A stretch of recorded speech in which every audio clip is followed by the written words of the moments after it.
2024년 2월 28일 수요 가정예배를 하나님께 드리시겠습니다. 기도하시겠습니다. 거룩하신 하나님, 우리를 위해 오신 그리스도 예수께서는 곧 길이요 진리요 생명이십니다. 저는 주님의 약속을 신뢰합니다. 그 약속의 말씀을 믿고 말씀대로 행하는 자 되게 하여 주시옵소서. 오늘 예배를 드리는 주님과의 교제가 더 친밀하게 하여 주시옵소서. 장차 우리가 주님께서 예비해 놓으신 곳에서 주님과 함께 거하게 될 것을 확신합니다. 예수님의 이름으로 기도하옵나이다. 아멘. 사도신경으로 신앙을 고백하도록 하겠습니다. 전능하사 천지를 만드신 하나님 아버지를 내가 믿사오며 그 외아들 우리 주 예수 그리스도를 믿사오니 이는 성령으로 잉태하사 동정녀 마리아에게 나시고 본디오 빌라도에게 고난을 받으사 십자가에 못 박혀 죽으시고 장사한 지 사흘 만에 죽은 자 가운데서 다시 살아나시며 하늘에 오르사 전능하신 하나님 우편에 앉아 계시다가 저리로서 산자와 죽은 자를 심판하러 오시리라. 성령을 믿사오며 거룩한 공예와 성도가 서로 교통하는 것과 죄를 사하여 주시는 것과 몸이 다시 사는 것과 영원히 사는 것을 믿사옵나이다. 아멘. 주 사랑 내게 있네. 그 사랑이 날 채우네. 주는 내게 있네. 그 은혜로 날 세우네. 세상 소망 다 사라져가고 주의 사랑은 끝이 없으니 살아가는 이 모든 순간이 주의 힘을 나는 믿네. 세상 소망 사라져가도 주의 사랑 끝이 없으니 살아가는 이 모든 순간이 주의 힘을 나는 믿네. 주의 힘을 나는 믿네.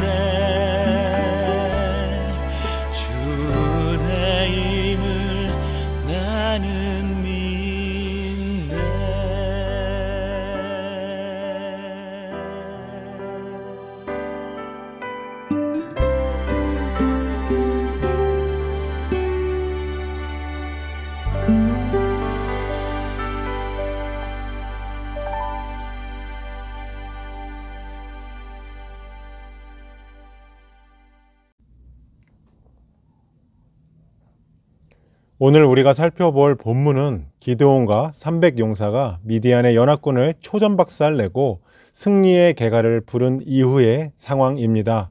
그의 두 가지의 행동을 통해서 멋진 부분 하나와 아쉬운 부분 하나를 발견할 수가 있습니다.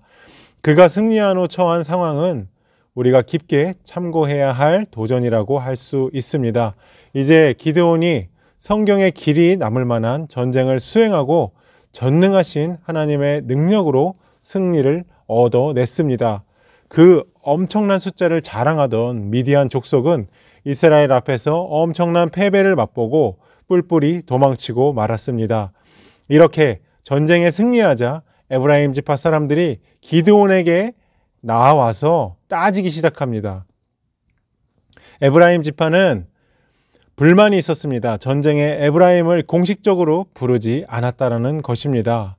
에브라임 지파는 이스라엘 지파 중에서 가장 세력이 강한 지파입니다. 그런데 기드온이 에브라임을 부르지 않고 자신의 공만 내세우기 위해서 혼자 전쟁을 수행했다고 따지고 있는 것입니다. 실제로 기드온은 그 전쟁의 말미에 패퇴하는 미디안을 쫓아가면서 바로 에브라임을 부릅니다. 도망하는 미디안을 함께 추격하자는 요청이었습니다. 에브라임 지파 사람들에게 폐잔병을 물리치는 일이야 무슨 짐이 되었겠습니까? 적극적으로 기드온을 도왔습니다. 그러나 미디안 족속을 모두 물리치고 나니까 에브라임 사람들이 왠지 체면이 손상될 것처럼 느끼기 시작한 것입니다. 체력이 가장 강한 지파로서 폐잔병 쫓는 일만 하고 나니까 기드온이 자기들을 소홀히 대접했다는 생각이 든 것입니다. 그래서 기드온에게 시비를 걸기 시작한 것입니다. 이것은 에브라임 지파의 억지입니다.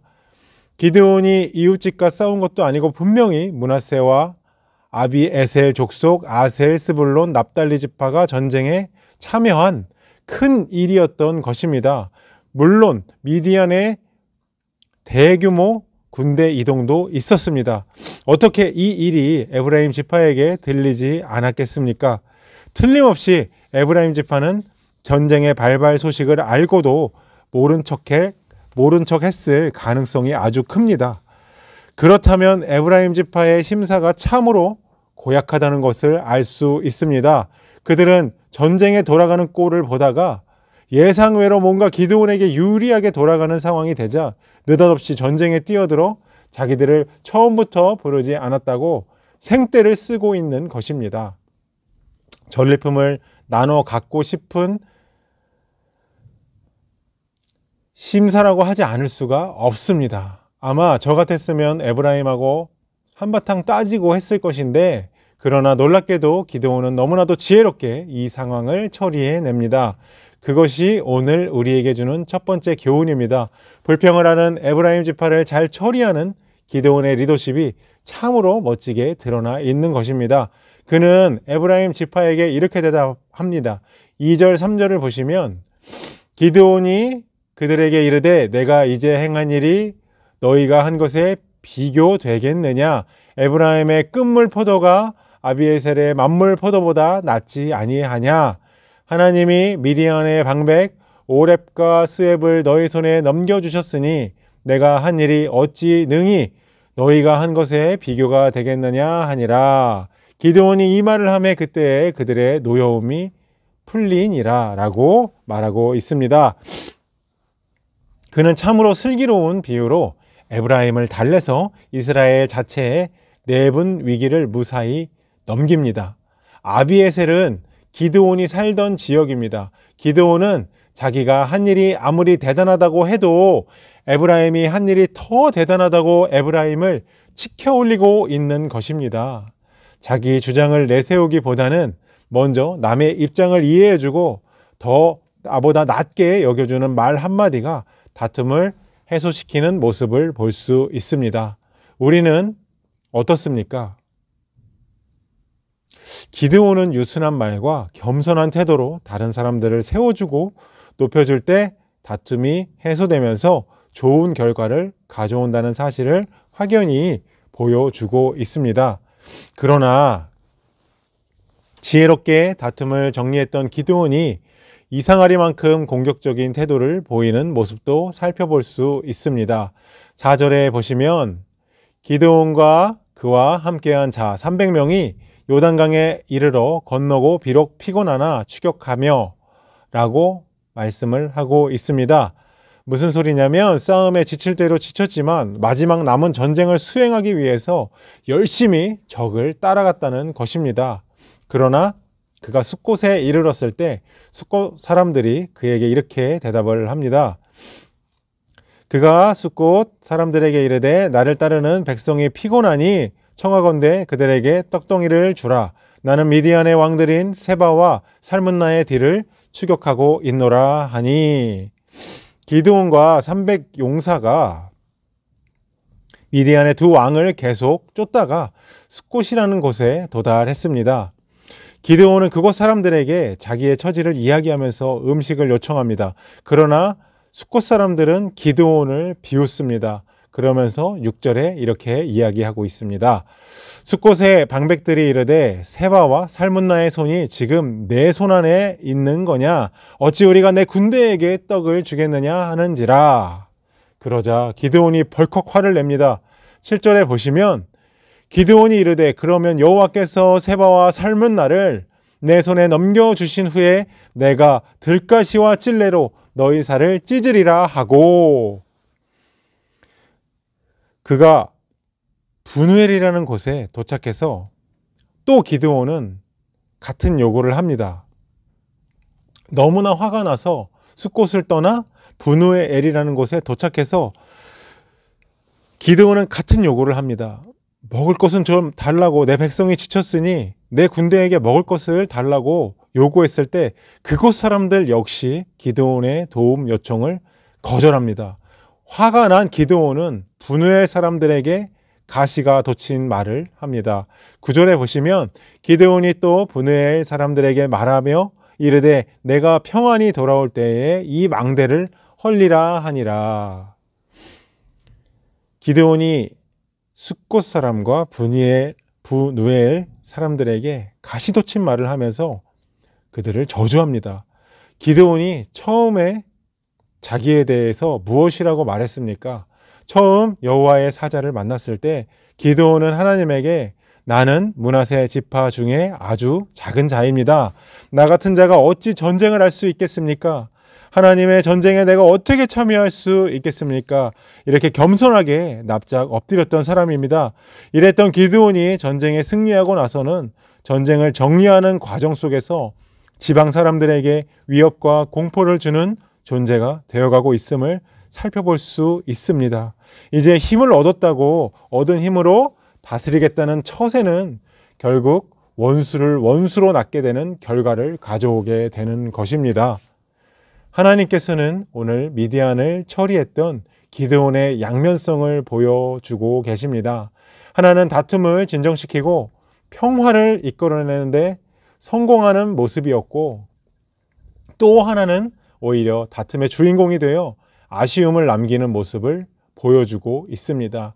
이 이야기를 통해서 하나님께서 우리에게 주시고자 하는 영적 교훈과 도전이 무엇일까요?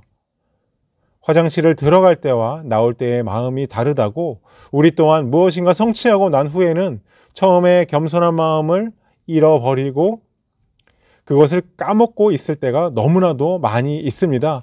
초심을 잃어버린 사명자는 이미 하나님의 뜻을 벗어나 있음을 얼른 깨달아야 합니다. 오히려 승리하고 난 후에 더욱 겸손하고 낮아져서 하나님의 영광만을 드러내야 하는 것입니다. 우리 모두의 삶에서도 마찬가지입니다. 자기를 드러내면서 자기의 공로를 인정받고자 하면 하나님이 우리를 어떻게 바라보시겠습니까?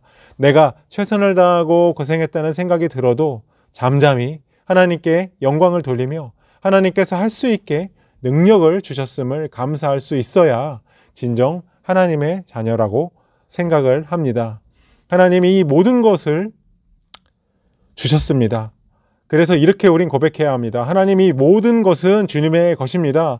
주님이 영광을 받으셔야 합니다. 이런 겸손한 모습을 가지고 나아갈 때 하나님께서 지속적으로 내 갈 길을 이끌어 주시고 하나님의 복으로 풍성하게 채워 주실 것을 믿습니다. 다툼을 처리하는 기드온의 모습을 생각하시기를 바랍니다. 승리한 후에 겸손하게 형제를 세워주고 돌아보던 그의 처세를 기억하시기를 바랍니다. 우리도 다시 영적으로 도전받고 오늘도 주님이 요구하시는 삶을 온전히 드릴 수 있기를 주님의 이름으로 기도합니다. 우리 이 시간 다 같이 기도할 때에 우리의 공로를 드러내지 않고 하나님께 영광 돌리는 우리들이 되게 해달라고 이 시간 한 목소리로 기도하도록 하겠습니다. 주 사랑 내게 있네. 그 사랑이 날 채우네. 주 은혜 내게 있네. 그 은혜로 날 세우네.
주기도문하심으로 모든 예배를 마치도록 하겠습니다.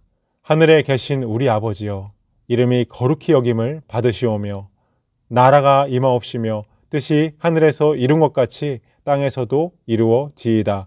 오늘날 우리에게 일용할 양식을 주옵시고 우리가 우리에게 죄 지은 자를 사하여 준 것 같이 우리 죄를 사하여 주옵시고 우리를 시험에 들게 하지 마옵시고 다만 악에서 구하옵소서. 대개 나라와 권세와 영광이 아버지께 영원히 있사옵나이다. 아멘.